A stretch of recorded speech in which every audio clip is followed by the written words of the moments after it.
Oceanside came in the summer, just at the end. It was a time of great healing and renewal. It was a harbinger for school and toil and homework, but in the same respect, a beacon of everything I'd worked towards. A single lane separated us from the ocean. Thinking about it makes me lachrymose. It sends a shiver down my spine. Oceanside was a way station for the soul. It spoke to us, our families, and our sensibilities, and I know I'm not the only one. I feel a gaping hole in myself every August when I should be there, but I fear I'll never stay again.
Land's End was our first home. The bungalows, the outdoor showers, the closeness to the ocean, and family. A deck adorned the front corridor, large enough for 30, though we pushed that limit often. Mornings were sacred rituals. Rise at 6, reserve a spot on the beach, construct the tents.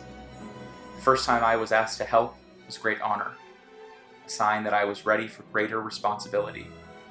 One uncle or another stayed on the beach after that, patrolling our hamlet, a walk on the strand, passing cars headed south, passing the Dolphin House and Squirrel Hill on the way to the pier. I'd look into the barrels of the fishermen to see if they'd caught anything.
A child cannot conceive of the temporary.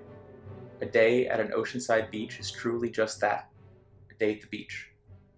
Now, I think about every second of those days, how I would savor them, how I might not ever get out of the water.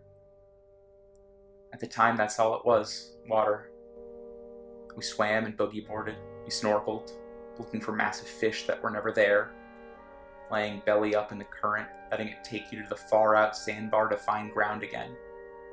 Mostly, we spent time jumping waves with Grandma. She would enter the water with us, barking commands in her thick Bronx accent to either jump above or dive below the waves. We jumped regardless.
At some point, the sun left its high position.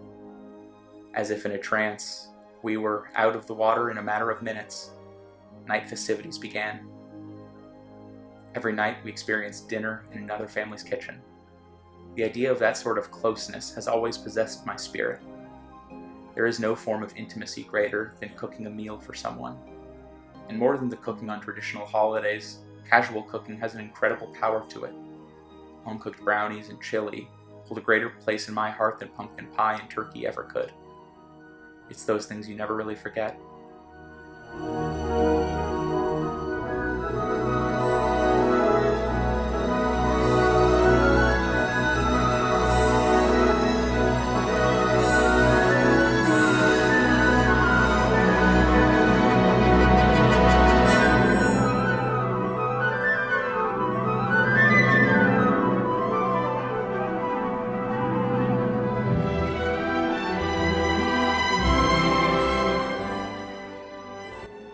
After dinner, we'd venture back onto the sand.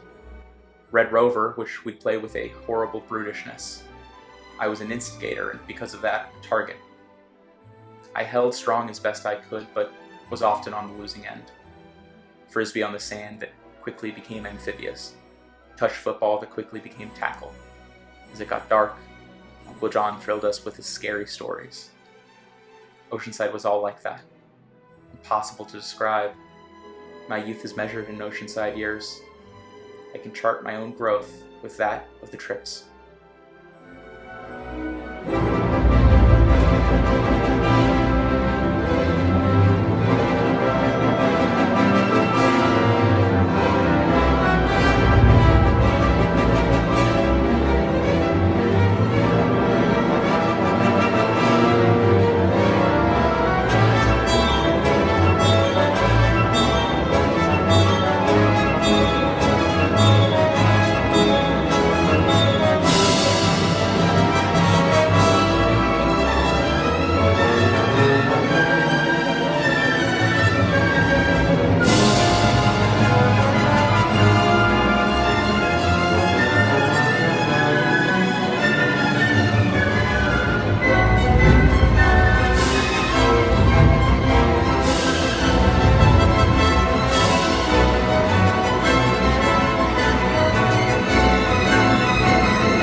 I went back years later, but things had changed.